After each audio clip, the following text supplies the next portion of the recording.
Chris Gunzz here with Mike, yes indeed, Reed, 21-year-old, unbeaten junior welterweight, 8-0 as a pro. Are you 9-0 now or 8-0? Yes, 9-0 with 6 knockouts. 9-0, 6 knockouts. Moving quick, 21-year-old, one of the best prospects, raising a lot of eyebrows in the game, one of the most active young guys coming up, and I want to thank you. Thanks for taking time, Mike. How's everything? Everything's good. Just got back in hospital training not too long ago. Just thank you for having me. Yeah, tell us about yourself. Where are you from? Well, I was born and raised Washington, D.C. I moved to Waldorf, Maryland, which is probably 20, 30 minutes away from D.C. When I was 14 years old, for better education. Right now, along with boxing, I'm going to college in Southern Maryland, so trying to get an education as well. I actually got into boxing with my older brothers.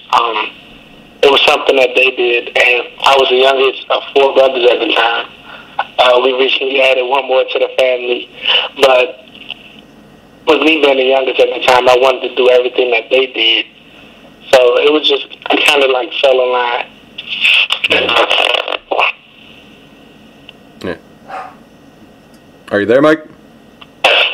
And it is a real hotbed of talent out there. Always has been. Not the easiest place to grow up, usually. But what was it like for you coming up there? So, like you said, it wasn't the easiest place. There was a lot of things that I saw at an early age that I don't think I should have saw. But I think that helped me become the person that I am, because I know right from wrong, and it helped me build self-will. Self-will to not be swayed by peer pressure, I knew at a young age, it's easy to get persuaded by peer pressure at a younger age. So with me being 21 now, there's still peer pressure, but it isn't at the same level because, one, I'm older, and two, all of the people that I'm around, they kind of know what track I'm on, and they really wouldn't pressure me to do anything that I'm not supposed to do. So me growing up around that area, like I said, it shaped me to be the person that I am today. Yeah, and tell me about the Reed household. You mentioned having older brothers. Who else was in the household? Well, I grew up in several households. My dad and my mom wasn't married, but I think that benefited me because, my dad, he was a stern dad. He was always around, and my mom, she was a stern mom as well. So it helped me, as far as the upbringing, because I think I was never there to see my parents together. So I wasn't really one of those children where as though it was like, it affected me a lot. I grew up and I thought that was normal. I grew up, like I said, I was the youngest of 4. We recently added another one. I have a younger brother that's 2 years old. He'd be 3 in June. All of us, we had and we still have a close relationship with one another. All of us are within 5 years of each other, so it's kind of like we grew up together, and it was a cool thing, having the role models of my older brothers, seeing me come up and keeping an eye out for me. It was pretty cool. Yeah, and it's kind of sad that is the norm in America now. You see a lot of people not being with both parents, but it worked out for you, and you turned out good. So that's a great thing, anyway.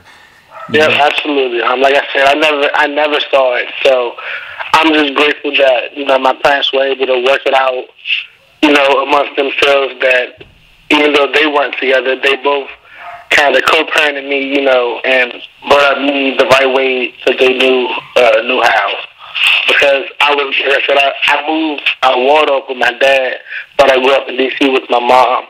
So it was kind of like I lived with both of my parents, and I still live with my dad right now, but I go visit my mom, on I say daily, but weekly. I still have a good relationship with my mom, so it worked out for the best.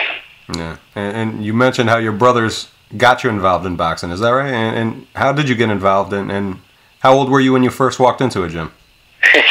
Yes, the brother that was closest to me, he is 24. So my 24-year-old brother, at the time, I probably was 9 years old at the time, and he had started boxing before me. He wasn't that good, when it first started. So me being a younger brother, you know, I teased him a lot, but he was explaining to me that it wasn't that easy. I wouldn't let him lay down. Kept teasing him, and my dad was like, Michael, it's not that easy. So what he did was he let me put the gloves on with my brother, and my brother beat the crap out of me. And he sat there and he got a good laugh out of it. And that's something that I'll remember for the rest of my life. But from that day forward, I knew I wanted to learn to cook because I wasn't one of those children where I took the beating that my brother gave me, but I don't know, maybe I talked too much as a child because he didn't stop, you know. He beat me up that day, and then I was like, okay, well, I'm going to get you, you know. And I told my dad that I wanted to start boxing, and from then everything kind of, you know, took off. Yeah, and like I said, it's a hotbed of talent over there, always has been. Who did you grow up looking up to in that area? Were you interested in the fighters at the time, or were you just interested in what you were doing yourself? Well, no, you know, it was hard to know. You know, like you said, it's a hotbed of talent, and the fighters that I grew up looking up to, kind of some of the fighters that I still look up to this day. Lamar, Anthony Peterson, both of them. When I was, you know, coming up, when I was a little young, that was when they was making their Olympic run. You know, even though they came short, but it was kind of like a big thing in the area, you know. They'd come to their face, and I would fight in the same cards as them. You know, I was an amateur, 19 years old, and they was pretty much open, and they was doing the thing that way. So it was always cool to see the older fighters come up and fight. Lamar Anthony, Gray Russell, you know, like I said, it was the same way with him. Even though he came out in 2008 and I was a little bit older, I still kind of looked up to him because I was like, okay, eventually I know that I want to be there at some point in time, you know. It was like, that's what I want to be. I want to make the Olympic team, and I want to fight for my country. That was one of the goals that I had. So those were some of the fighters that I looked up at. And also, Fernando Guerrero, you know, he was in the mix as well. Those were a couple of fighters that I looked up at. And Sean Bay Mitchell, when Sean Bay Mitchell fought Cosby the second time, I had the pleasure of actually traveling to Arizona. You know, that was a big trip for me and my family. My dad took me and my older brother. Pick me up because we was the only ones boxing at the time. So he treated us to that trip, and it was an awesome trip. You know, we had to go see them weigh in, and even though Sean Bay lost, it was a good time. Yeah. And I love Sean Bay. I love talking to him. Real down to earth, cool guy. Exactly. And he's always been away from what I've known. Yeah. Would you say you were good right away? Because you did lose 6 of your first 8 fights, right? And before you did start, you put a nice win streak together after that. But you said you got beat up by your brother, so it wasn't the best introduction. And then you didn't win all your fights early. So how did you? What would you say kept you involved and kept you believing in yourself? I started 05, and I would be lying to you to say I was good. You know, I really wasn't. But some of it had to do with matchmaking, but I really wasn't good. I wanted to quit, to be honest with you. I wanted to quit boxing because I was like, it's hard. You know, it's hard work. As a 2-year-old child, you can only imagine the workout regimen that you have to go to as a teen child. I wanted to quit. I wanted to be lazy, but my dad, who's been there, he's been my trainer since I've been boxing. He saw that I had potential, and I give all credit to him as a parent, you know, not letting me quit. Because if it was up to me, I would have quit a long time ago when I first started. You know, I wouldn't even have the chance to fall in love with the sport.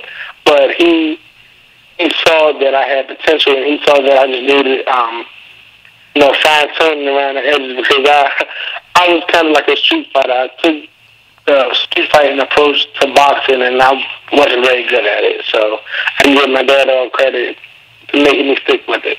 Yeah, and I mentioned how you put the nice win streak together. How did you turn it around? What you started making your like picking who you fought? Is that how you did it? Or yep. Well, I wouldn't say I picked who I fought, but we slowed down, you know. We definitely slowed down. and I got skinny.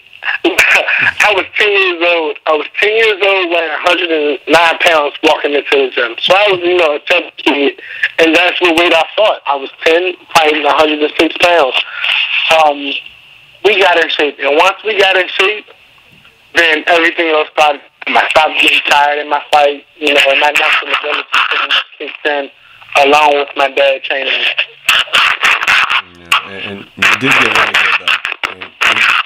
I don't know if you hear me. I hear it sounds like someone's brushing their teeth, honestly. Oh, no, sorry about that. But you did get really good. In 2005, you won the National Silver Gloves Championship. 2009, you were the Junior Olympic National Champion. And in 2010, you won the silver medal in the USA Boxing National Championships and the bronze in the National Pale. In 2012, you came up short in trying to make the Olympic team. You did mention how that was important to you. How much did it bother you missing out on the chance to go to London with the team? Oh, man. That taste is still sour in my mouth and my dad's mouth. That's still a sour taste. And it's so sour because coming into the Olympic trials, I was one of the favorites. I actually qualified for the Olympic trials twice because I won the 2011 Golden Gloves, which was the Olympic trials qualifier. And then in the 2011 U.S. Nationals, I got a bronze medal. So that qualified me twice for the Olympic trials. So like I said, coming into the Olympic trials, I was a favorite. I was a favorite, and I think I let that go to my head. Being 17, 18 years old, I let that go to my head a little bit. My training lacked, and my dad told me, he was like, Michael, you aren't going to win like this, and it was too late to pull out of Olympic trials. There was no way I could do that. And I gave it my all inside of the ring when I was fighting, but I didn't give it my all outside of the ring when I was training, So that hurt, I can understand. And I did get beat by the better man. I got beat by the better man, but I can understand if I would say, okay, I was at my full potential and I got beat, but I know I wasn't hitting on all cylinders, and that hurts me to this day because it's like that was a life-changing moment, and that was something that I always dreamed of, and that was a goal of mine. And for me to just be so bullheaded and not want to train properly at that time, I can just blame myself, and that's why I take it so hard right now. So right now, I don't underestimate anybody, and I train every fight, every training camp like it's a world champion fight. Yeah, so it's not really a loss if you learn something from it, and it matured you. That's what it did. So it definitely did. Who beat you? Jamel Herring, the Olympian. Yeah. And the funny thing about it, because I was familiar with everyone, because there was only 8 of us, because we fought for a year and a half to try to get 8 spots. And, I was fortunate to get that spot. So I was familiar with everyone that had gotten that spot as well. And the way we did, we picked numbers out of a hat. And that's how we decided who was, that's how they matched us up. My first time fighting, I fought a guy named Duran Cafaro. And I fought Duran the first round of the Golden Glove the year I won it. And that was the hardest fight that I had. So my mind was focused, I was focused, and I beat Duran easily. The fight was easy, but I thought it was going to be hard. And I think I kind of underestimated Jamel a little bit. Yeah. And, he came in and he beat me. He beat me 19-18. And that hurt me so much because it was like, I knew I underestimated him, and so then that goes to show, you can't underestimate anybody, because the day I beat Duran Cafaro, I knew that was going to be a tough fight for me. I beat him, and we had our bracket, so I filled out my whole bracket, and I just completely overlooked Jamel Herring, and I'll never do that again. That was a humbling experience for me. Yeah, how surprised were you that nobody medaled? I mean, Clarissa Shields did, but none of the guys did. How surprised were you? I was I was really surprised, honestly.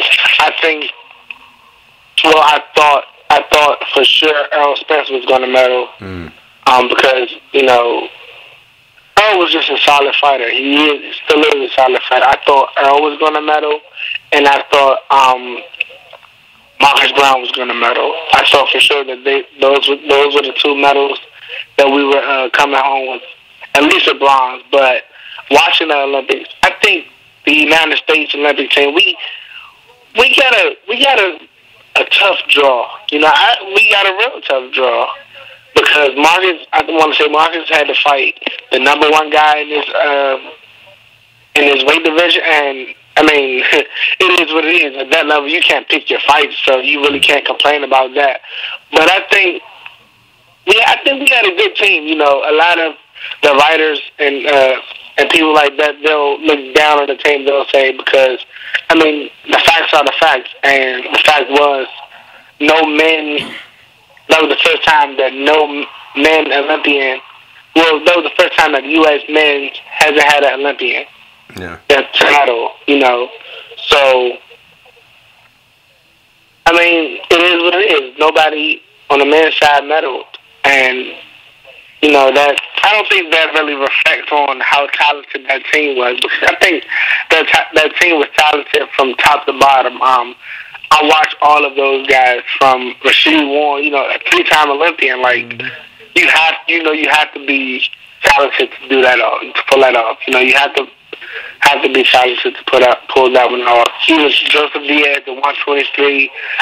The whole Olympic team. I think we had a good. I think they were talented. I think they was real talented.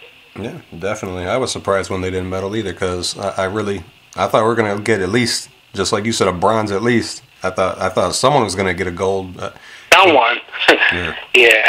So what made you decide to turn pro when you did and not go and try to wait for 2016? Because recently, and you mentioned Rau'shee Warren too, but recently I talked to Jeff Lacey, and Jeff Lacey failed to make the 1996 team, but he stuck around and made the 2000 team. For him, it was not a tough decision to make. So how tough of a decision was it for you to turn pro instead of sticking it out for 2016?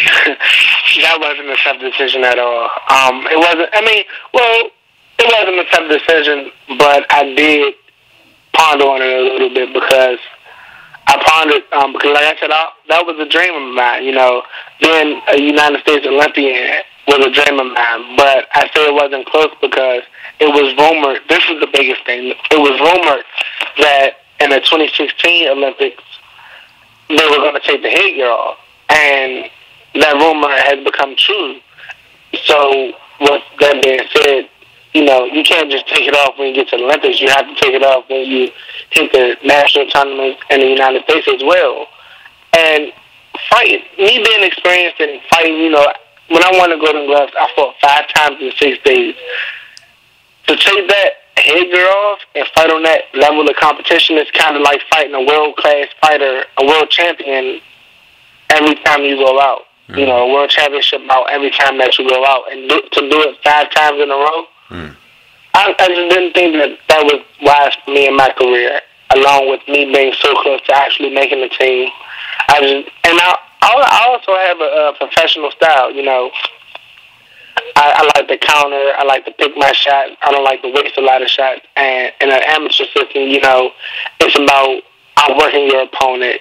I mean, you can score as well, but the most people that have the most success, they outwork their opponent. So it really wasn't too hard of a decision for me.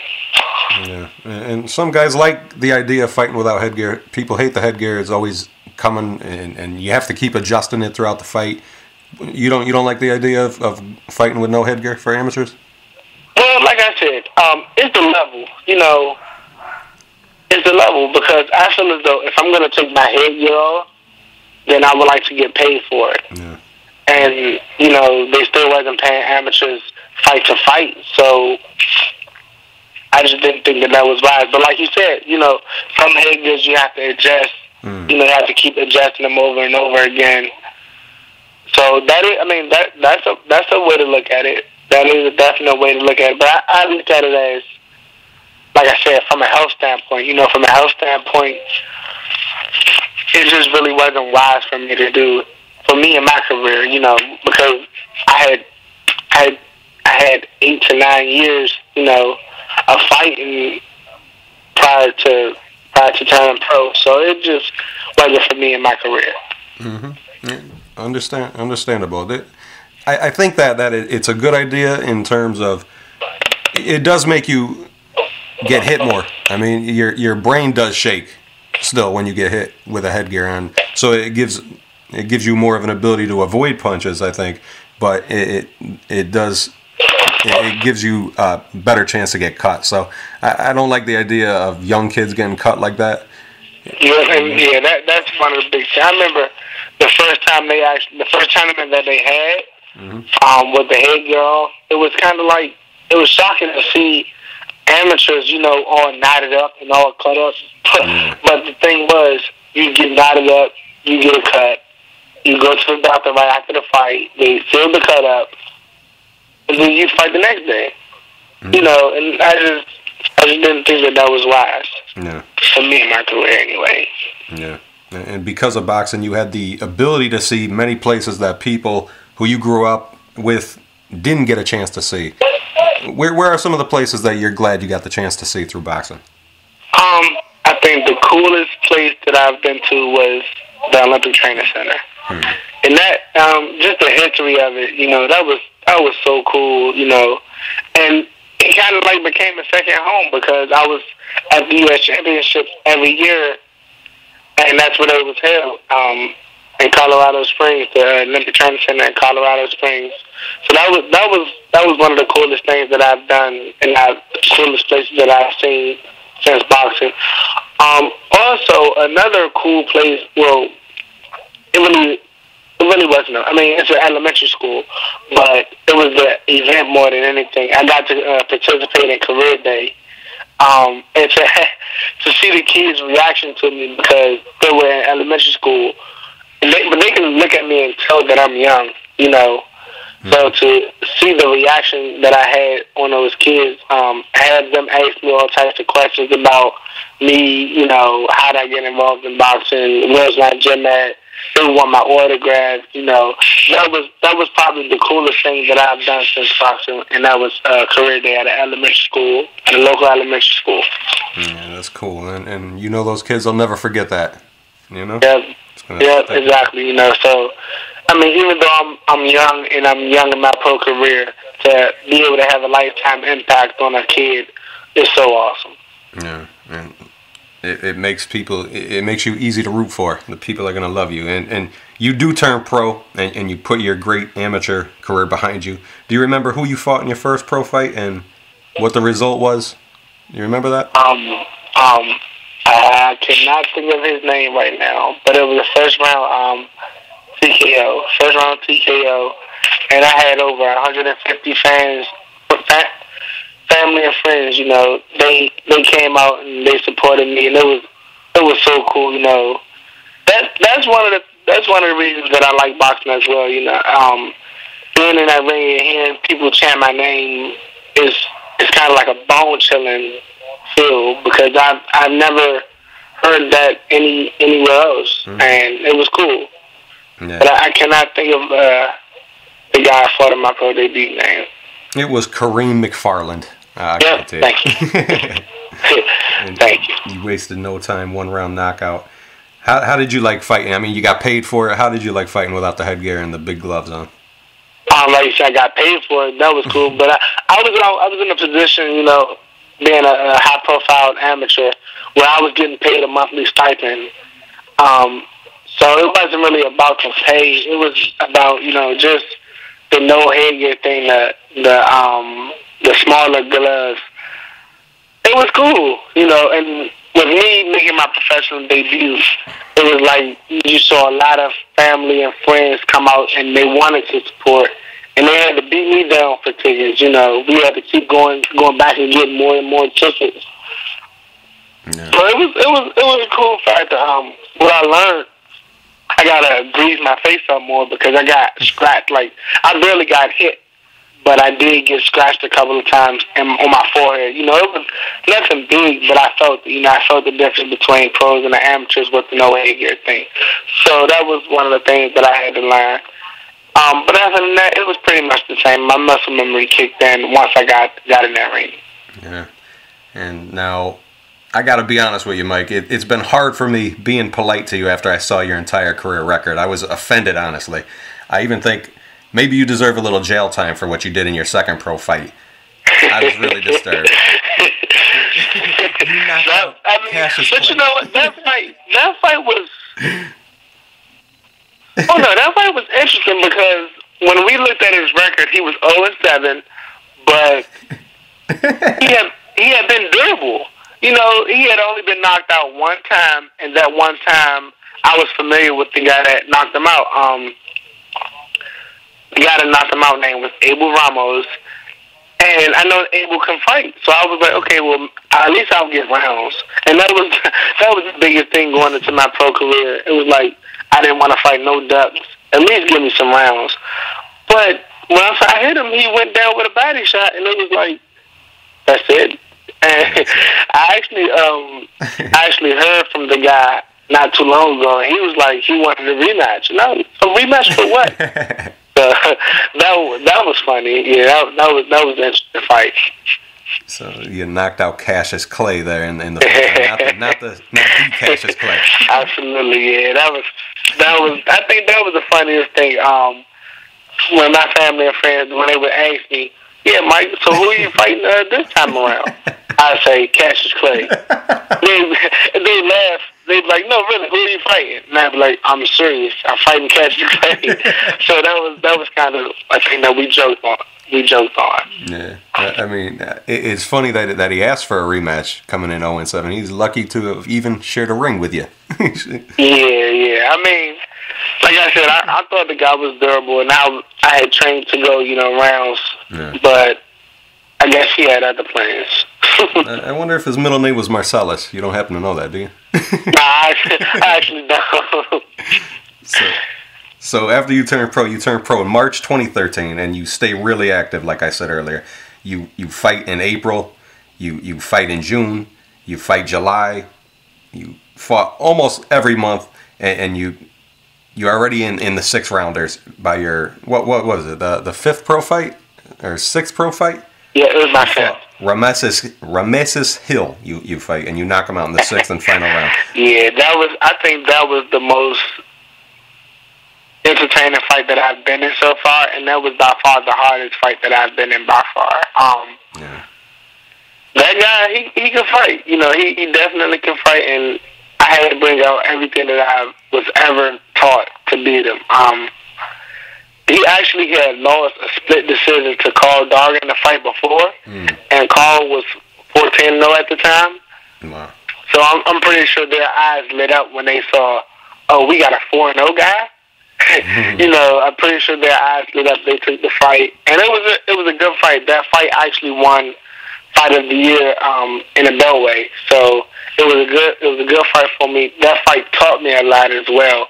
It taught me the importance of strength, because me and my dad, we kind of worked on strength a lot that training camp. And every time that I would hit him flush, he would go down. I dropped him 3 times in a fight, but I was hurt a couple times. I would admit it. I would admit that I was hurt a couple times, but I had the presence of mind to hold on a little bit.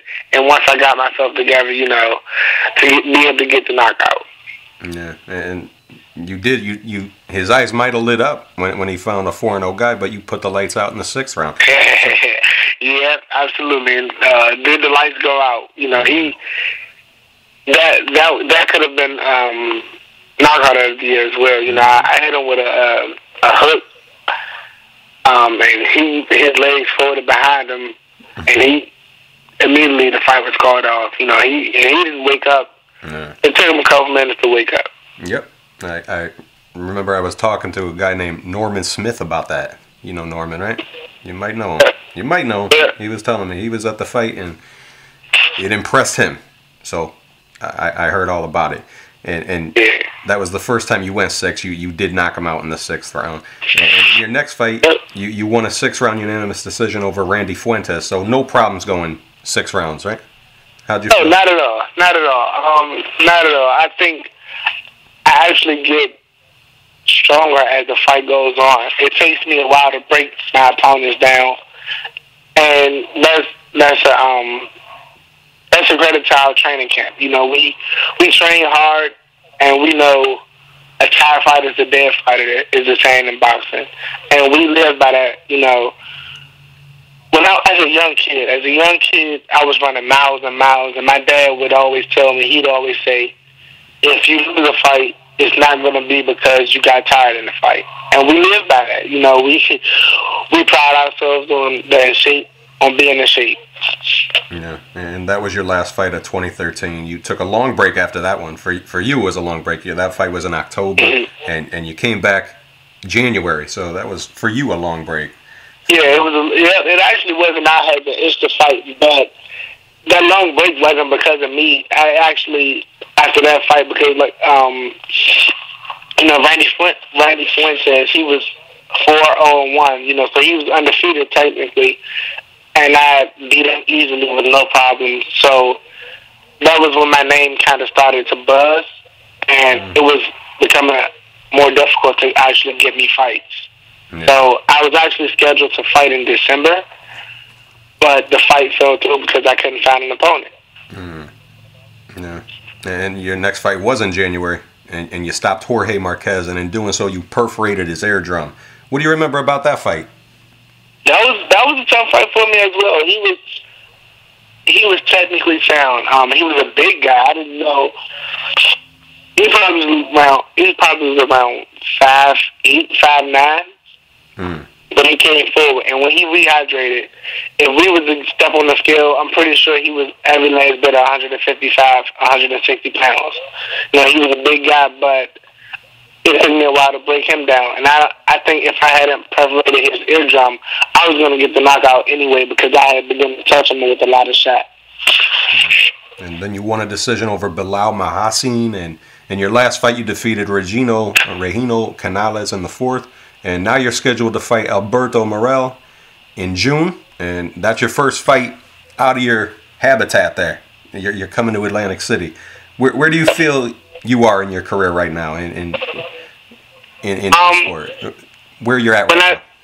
When I turned pro, we had a game plan, because when I turned pro, there was when I say no, I mean no promoters knocking on my door. And I really couldn't understand it because I felt as though I had a pretty successful amateur career. You know, so I took it personal. And me and my dad, we came up with a plan. We was like, okay, well, we're going to take the unsigned route. And I'm very fortunate to have a local promoter in Keystone Boxing to have been able to help me move my career. They was throwing shows every month, you know, as often as I could. I was getting fights, so it really wasn't a factor of me getting fights. You know, that wasn't a problem, and that seems to be the problem with a lot of people, you know, that go to unsigned route. You know, it's having fights. So I was pretty much busy, and I thank them for that.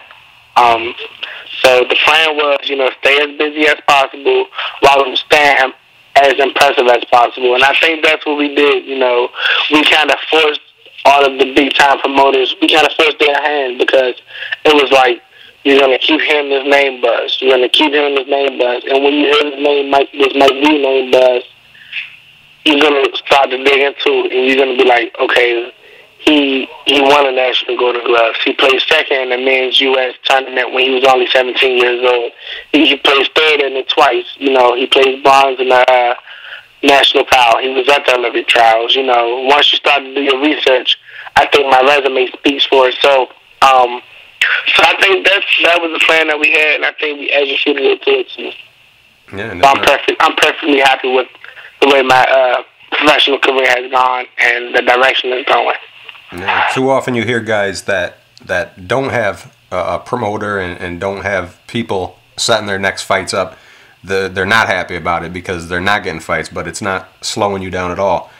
Some guys think they're like being moved too slow. Some guys think they're moving too fast. How do you feel you're moving right now in your career? You seem totally satisfied with it.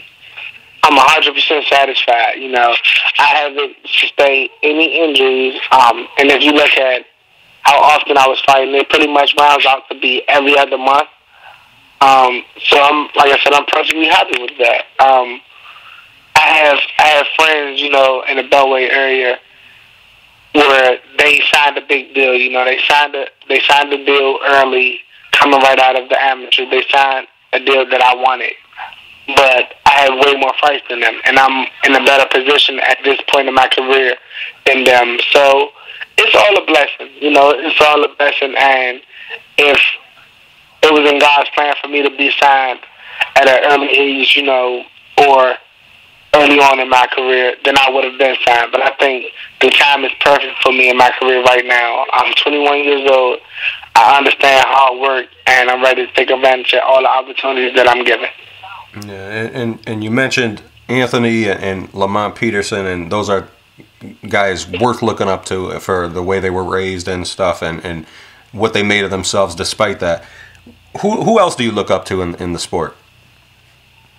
Seth Mitchell. I look up to Seth Mitchell because I look at Seth and I see somebody that didn't quit. You know, where he was a highly touted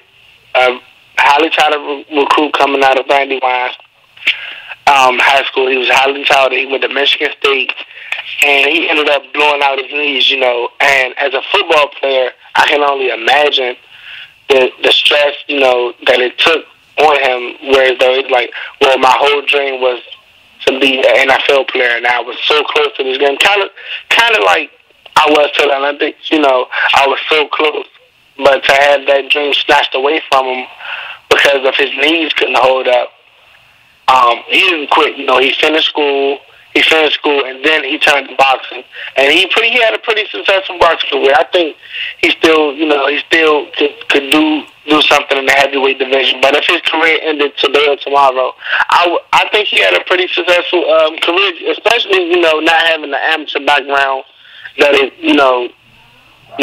ordinarily takes. So that's somebody I look up to.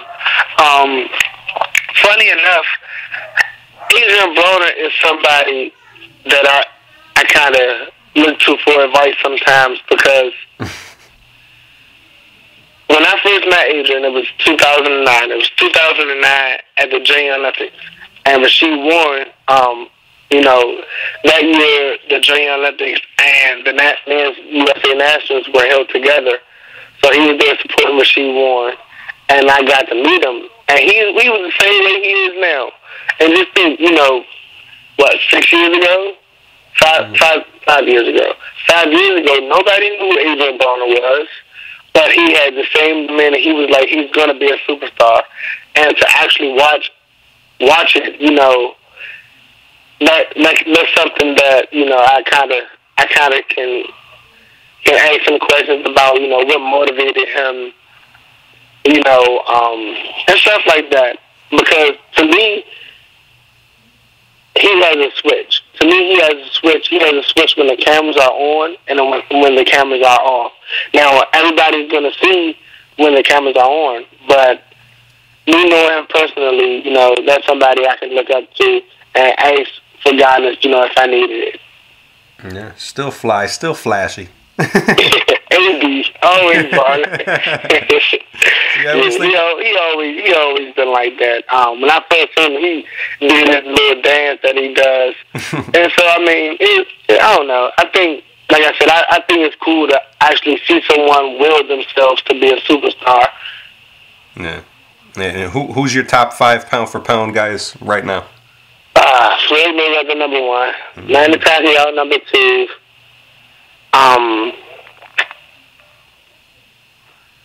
Number three, I would have to say Andre Ward. I would have to say Andre Ward is number 3. Sergio Martinez number 4. And I don't know who I'm putting at number 5 slot. Probably Donaire. Probably Nonito Donaire. I'd put him in the number 5 spot.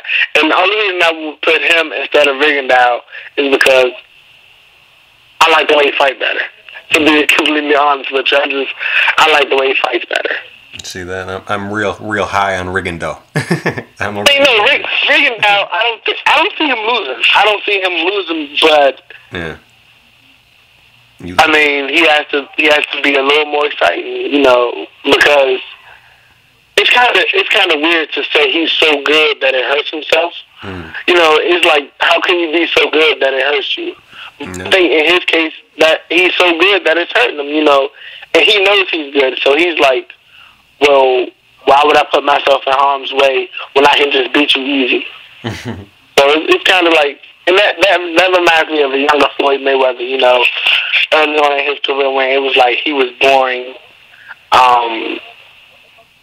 That's kind of what I relate Rigondeaux's situation to. Yeah, but I don't know. Rigondeaux just looks like he has a lot of pop too for a guy moving. So if you move and you could punch like he does, then nobody want to come in. That's it. I mean, like I said, that's him being too good for his own good. Yeah. It's like the people that he's fighting is like, okay, well, I'm satisfied with losing the decision. I don't want to take any chances, and that's that. Yeah, I totally understand you. And you are trained by your father. You mentioned that some people think that it's a good thing, and some people think it's not such a good thing. But it does work for some people like the Trinidads, and it doesn't work for some people like the Mosleys and the Roy Joneses. And why do you and your father mesh so well? Because we have an understanding. It took a while to build this understanding. My father, like I said, has been my only trainer since I've been 10 years old. And early on, being 10 years old and having that same voice was the biggest problem for me. Coming home and not doing my homework. Coming home and not cleaning my room, not doing the dishes, chores around the house, things that have nothing to do with boxing.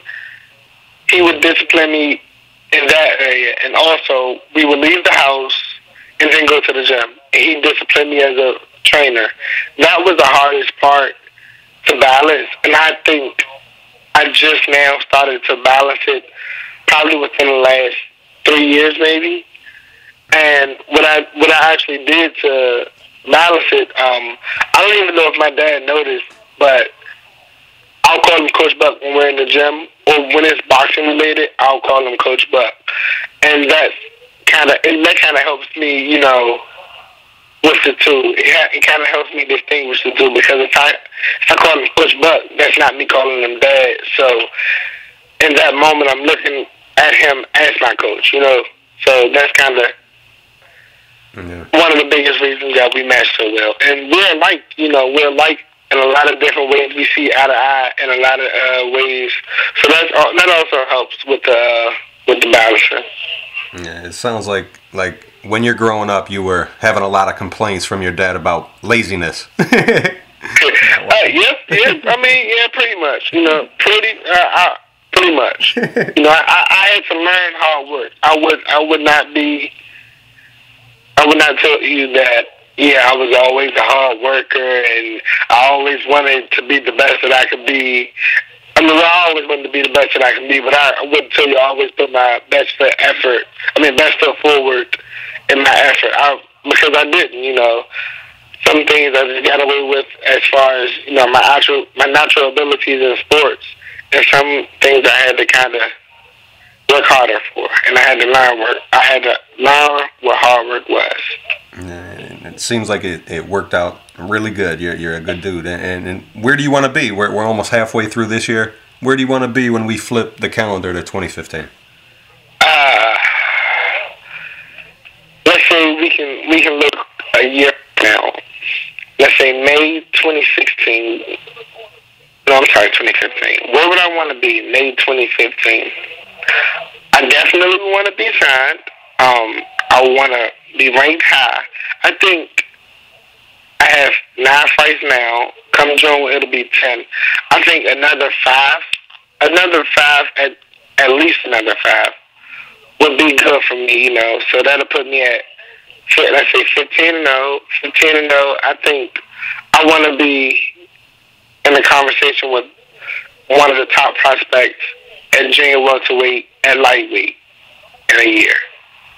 Yeah, that's a good way and a good place to put yourself. It's not overdoing it and you're not underdoing it. You want to be moved nice. And you mentioned exactly. You know, I mean, I don't want to, you know, be like, yeah, I want to be a world champion with 15 fights. Yeah. Because I think I still have a lot to learn, and I respect, you know, I respect the grind, and I respect what the professional fighters do. You know, it takes time to learn how to become a professional fighter, and I think that time is pretty important in a professional fighter's career. Yeah, and you said you're in school, and it's easy to see how you can be a role model. What are you in school for? Accounting. And that, I don't know. I think it's funny to watch it all mesh together because I've always liked math. I've always liked math, and I've always liked numbers. So, I want to say I was in the 10th grade. I was in the 10th grade when my high school offered accounting. And I really didn't know much about accounting. Only thing I knew was that it had to do with numbers. Mm-hmm. And I like numbers. So I tried it out, and I fell in love with it, and I was good at it. And from 10th grade until the time I graduated, I knew exactly what I wanted to go to school for. And I think it's pretty, you know, it's good for me to have a plan, you know. Even if I wasn't boxing, I still would go to school for accounting. And to have a backup plan to boxing is pretty awesome. You know, it's a good feeling to know that I found what I love. You know, people go their whole lifetime not finding what they love to do, and I found two things that I love to do, and I'm good at. Yeah, the numbers, man, and you're probably going to have a lot of numbers to count for yourself, so that's a good thing. Yep, that's a plan. You know, that's a plan. I look at it as, you know, why would I need to hire someone to watch my numbers when I can do it myself? And even if I did need to hire someone, I can always check what they're doing. So it's a good situation to be in. Yeah. How do you even find time to study with the schedule you got? You're fighting constantly every month, every 2 months. How do you find time to study and get the good grades? It was hard at first. My first semester in college, because what I did coming out of high school, I told myself I was going to take a break from school because I was making my Olympic run. So the first year I set out the first year following high school, and it helped me. You know, it helped me a lot. But coming back in college, my first semester was pretty hard because it was hard to balance the two. I would come home. Actually, I would go to school. I would go to school in the morning. I was taking 5 classes. I would go to school in the morning, take my 5 classes, get home from school around 4, go to the gym. I would head to the gym, and then after the gym is when I did my studies, and I would stay up all night. And it kind of became a toll on me. So what I did was the following semester I took all online classes, and it worked, but it didn't work. And what I mean by that was I was able to rest, but I realized that online courses weren't for me, and my grades suffered because there wasn't the teacher, you know, there wasn't the constant reminder of, you know, you have this assignment due. So that was kind of hard for me. So what I did was I said, okay, Michael, this will work. I decided to take 3 classes during the semester and take 2 summer courses. So that would still put me at 5, and that still would put me on pace to graduate in a timely manner. But the workload wouldn't be overwhelming. Mm-hmm. So that's kind of what I do now. I took 3 classes this semester, and I would actually take 2 summer courses. I'll take 2 summer courses. So I really don't have no time from school, but the workload is kind of cut in half, you know, from 5 to 3. Mm-hmm. So you're pacing yourself like you're doing boxing. Exactly. What'd you think of the Mayweather-Maidana fight? That was a wonderful fight. That was a wonderful fight. I was pleased with both performances, and I thought that Floyd clearly won the fight. I had no problem with it being called a draw, but what was it, 116 to 112? Yeah. Yeah, I actually had a problem with that. I thought the fight was I really wouldn't say I had a problem with that because I thought it was 115, 113, and I guess 116, 112 is only one round off of that. So I guess I didn't have a problem with that scoring either. Yeah. Do you ever imagine fighting Floyd yourself? And I'm sure you have. You're around the same weight. I mean, I even imagined fighting Floyd, so you had to have. How do you beat Floyd? Oh yeah, of course. I love to get there. Because he's great. You know, he money aside, you know, of course, everybody wants Pacquiao, everybody wants Floyd Mayweather because of the money. You know, those are the cash cows in boxing right now. And rightfully so, they put in their work, so they kind of earned their spot at the top of the hill. But money aside, I want to experience his greatness. It's easy to be on the outside looking in and saying, oh, if I was in the ring, I would do this or I would do this. But to actually be in there with him is something totally different. And I just want to know the skill level difference where I'm at right now and where he's at right now. Yeah. Would you want to go in and maybe spar with him when he's training for his next fight or something? I love it. I love that opportunity. Who's a southpaw that he can fight? We need to start lobbying that right now so I can get some work because other than that, I doubt he'll work with me being the southpaw. But I would love to get in there. I mean, because sparring is sparring. You know, I would never disrespect the sport of boxing and say I'm ready to fight Floyd Mayweather, but I would definitely get in the ring with him and, you know, have him teach me some things because I pick up really fast, and I think it'll be really, really good experience. Yeah, and I guess they better make that Pacquiao fight then. I know, right? There you go. There you go. It'd be perfect for me. And I'd be blowing Floyd Mayweather phone up. Yeah, and the more you fight, the more fans you'll be getting. You're now starting to get outside of your normal habitat, like I said before, and then you're going to Atlantic City, so your fans are going to keep multiplying every time you get in the ring. How can they keep up with you? I'm sure you're on the social networks, Facebook, Twitter, and Instagram. How do they reach you? Facebook. Just type in Mike Yes Indeed Reed, and you can catch me on Facebook. Twitter and Instagram, the same thing. Is Yes Indeed _Reed, and I'm pretty much on social networks. I post all of my, up and coming fights, all of the results and things like that. So those are the best ways to keep up with me. And one of the best prospects in the game. Can't say can't miss, because anybody can miss, and you're planning for just in case or whatever by going and becoming an accountant. A good guy to have the kids looking up to. You're almost can't miss, I'll say that. And I want to say I appreciate your time, Mike. Yes, indeed, Reed. Thanks for joining me, my man. I appreciate it, and I look forward to seeing you in the ring. No problem. Once again, thanks for having me, and I appreciate it. Absolutely. And I want to thank Lauren Shavakin for setting this interview up, one of the great people in the game and definitely a great fight representative. Thank you, Lauren Shavakin. Thanks, Mike. All right, thanks.